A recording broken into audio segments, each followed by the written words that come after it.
Bonsoir tout le monde, bienvenue à l'Assemblée du mois de septembre 2025. Bonsoir tout le monde et ceux qui sont dans la salle, je vous salue. Bonsoir au conseil municipal, monsieur le directeur général et les gens à la maison qui nous regardent sur Facebook.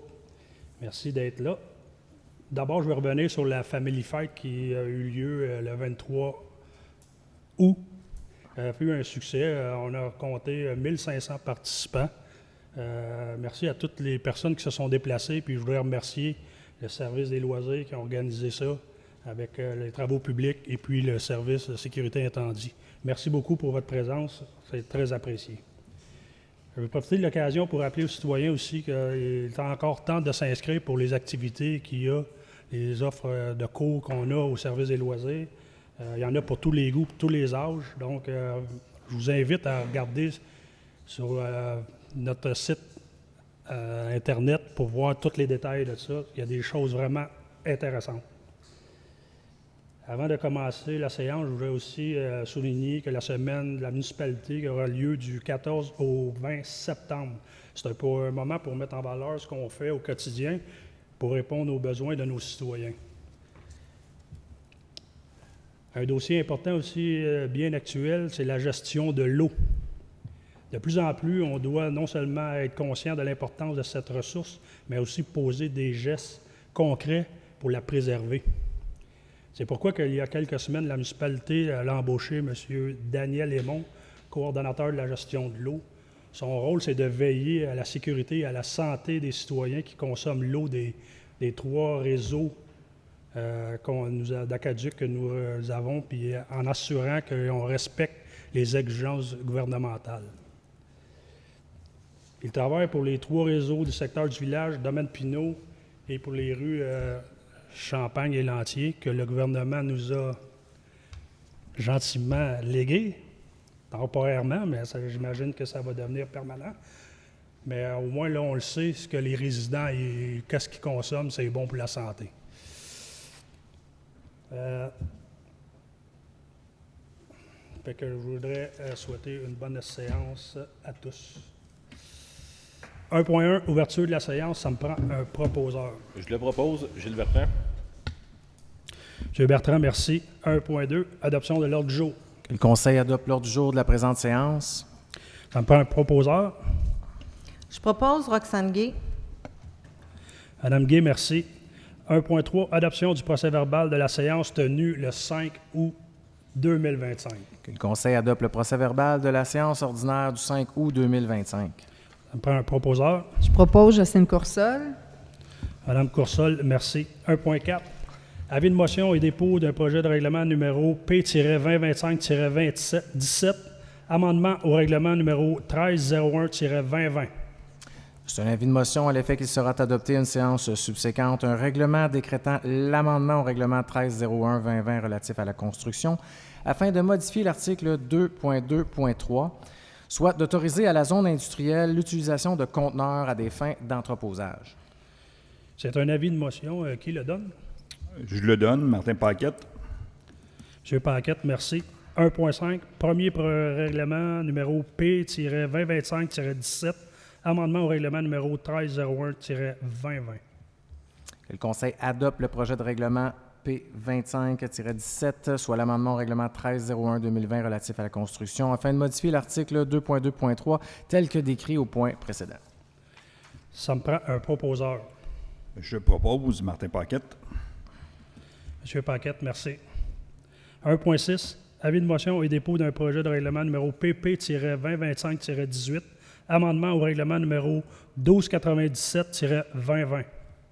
C'est un avis de motion à l'effet qu'il sera adopté un règlement décrétant l'amendement au règlement 1297-2020 relatif au zonage afin de modifier les articles 1.4.2, le 5.2.5 et d'ajouter l'article 5.3.5, soit d'ajouter un délai pour la réalisation de projets majeurs sans être exposé à la variation de valeur pour le calcul des frais de parc, de permettre l'installation d'abris d'hiver de type tempo en marge arrière annuellement et autoriser les conteneurs en zone industrielle sous certaines conditions. C'est un avis de motion qui le donne? Je donne Roxane Gay. Madame Gay, merci. 1.7, premier projet de règlement numéro PP-2025-18, Amendement au règlement numéro 1297-2020. Donc, le Conseil adopte le premier projet de règlement PP 2025-18, soit l'amendement au règlement 1297-2020 relatif au zonage, afin de modifier les articles 1.4.2, le 5.2.5 et l'article 5.3.5, tel qu'expliqué au point précédent. Ça me prend un proposeur. Je propose Roxane Gay. Madame Gay, merci. 1.18. Avis de motion et dépôt de projet de règlement numéro P-2025-19. C'est un avis de motion à l'effet qu'il sera adopté à une séance subséquente un règlement décrétant l'entretien et l'installation des compteurs d'eau. Et on dépose le projet de règlement P 2025-19 afin de réglementer l'installation et l'entretien des compteurs d'eau. C'est un avis de motion qui le donne. Je le donne, Jocelyne Coursol. Madame Coursol. Merci. 1.9. Octroi d'un contrat d'approvisionnement, acquisition et installation de compteurs d'eau. Considérant l'appel d'offres public présenté en août dernier par le biais du système électronique d'appel d'offres du gouvernement du Québec, que le Conseil octroie le contrat de service nécessaire à l'acquisition et l'installation de compteurs d'eau au plus bas soumissionnaire conforme, soit l'entreprise Plomberie Lecomte, au prix de 918 409 taxes en su. Ça me prend un proposeur. Je propose Jocelyne Coursol. Merci, Madame Coursol. 1.10. Octroi de contrat d'approvisionnement acquis et de mise en service de 2 réacteurs UV.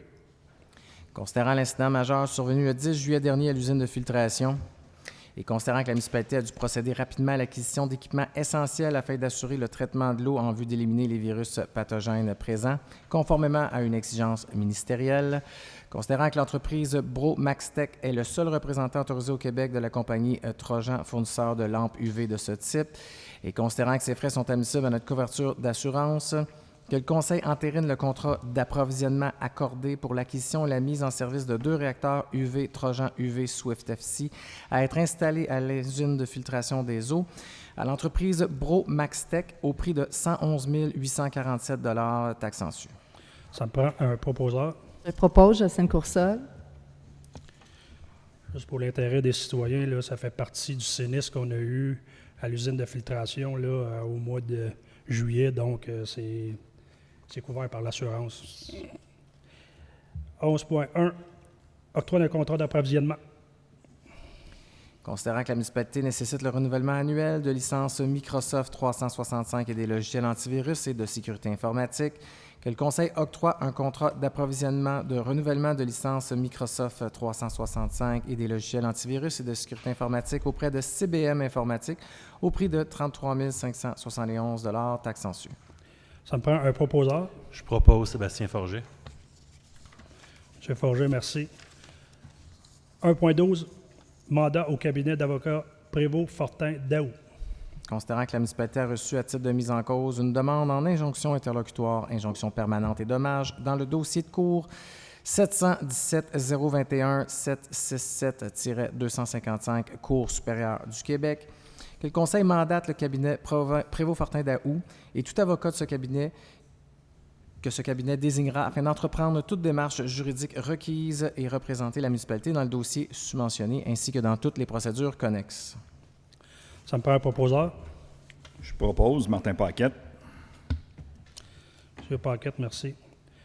1.13. Dépôt de procès-verbal de correction. Résolution numéro 157-07-25.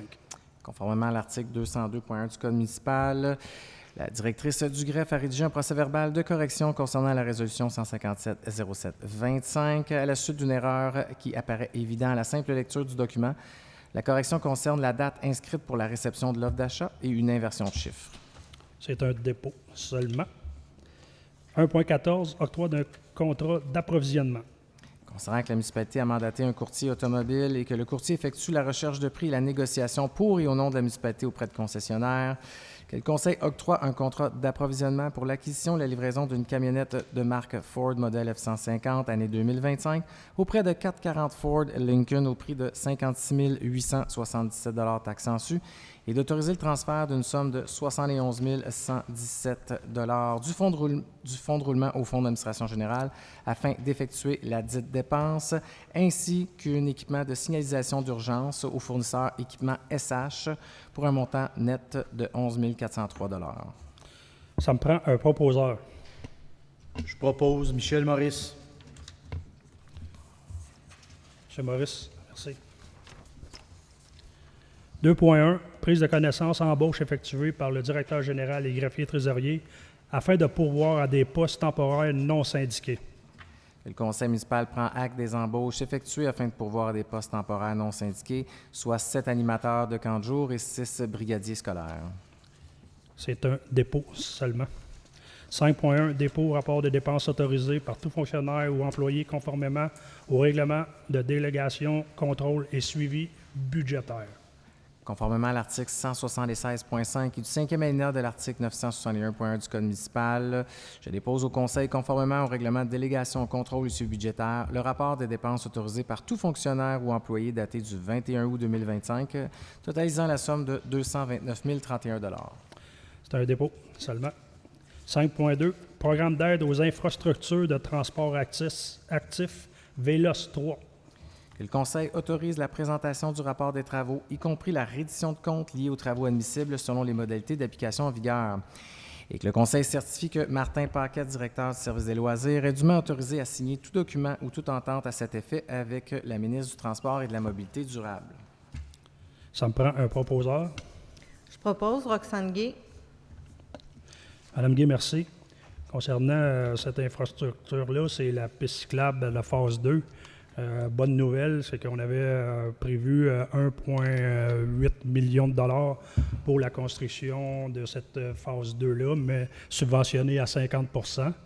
Et ça a fini au total à 1 500 000 $. Donc, on a économisé quand même 300 000 $ là, facilement si vous faites les calculs. Là.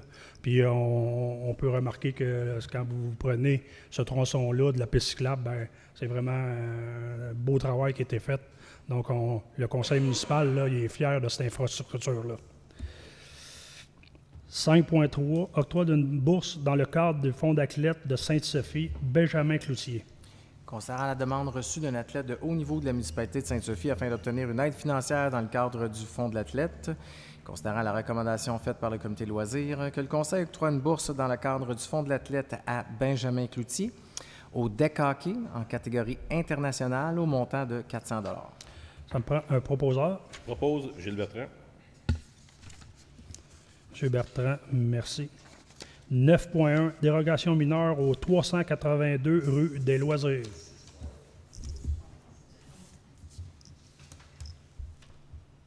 Oh, désolé. On va reculer en arrière, OK? Ça vous dérange pas? Non. 6.1. Octroi de contrat de travaux de construction. Installation de 24 bornes de recharge. Quand même pas rien.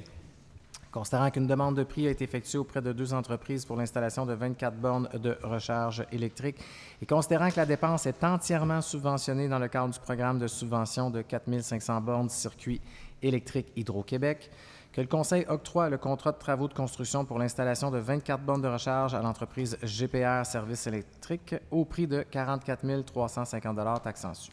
Ça me prend un proposeur. Je propose Sébastien Forger. M. Forger, merci. 9.1. Dérogation mineure au 382 rue des Loisirs. Que le Conseil accepte la demande de dérogation mineure pour la propriété du 382 Loisirs pour la distance entre la construction principale et la ligne avant de 9,5 mètres, alors que la réglementation au zonage pour une marge de recul avant minimale est de 10 mètres. Ça me prend un proposeur. Je propose Michel Maurice. M. Maurice, merci. 9.2. Dérogation mineure au 829 chemin Val-des-Lacs. Que le Conseil accorde la demande de dérogation mineure pour la propriété du 829 Val-des-Lacs, soit pour l'empiètement du bâtiment accessoire dans la marge de recul avant secondaire, situé à une distance de 6,7 mètres de l'emprise de rue, alors que le règlement prescrit une marge de recul avant secondaire minimale de 10 mètres. Et ce, conditionnellement à ce que la remise en fibre de bois d'une dimension de 3,21 mètres par 3,21 mètres, située à 0,15 m de l'emprise de la rue La Bonté-Ouest soit démolie ou déplacée conformément au règlement en vigueur. Ça me prend un proposeur. Je propose Roxane Gay. Madame Gay, merci. 9.3, demande de PIA au 2079 boulevard Sainte-Sophie. Que le Conseil approuve la demande de plan d'implantation et d'intégration architecturale pour la propriété du 2079 boulevard Sainte-Sophie visant le remplacement du revêtement de la toiture du bâtiment principal en tôle architecturale prépeinte de couleur noire. Ça me prend un proposeur. Je propose Jocelyne Coursol. Madame Coursol, merci.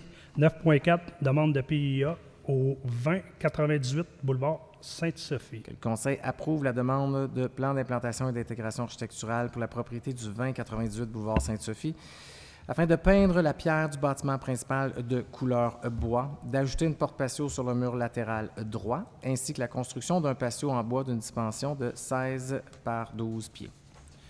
Ça me prend un proposeur. Je propose Jocelyne Coursol. Madame Coursol, merci.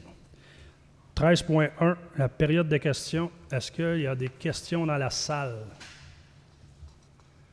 Pas de questions dans la salle. 13.2, levée de la séance. Ça me prend un proposeur. Je propose Michel Maurice. Monsieur Maurice, merci. Bon retour à la maison. Soyez prudents sur les routes. Merci et au mois prochain.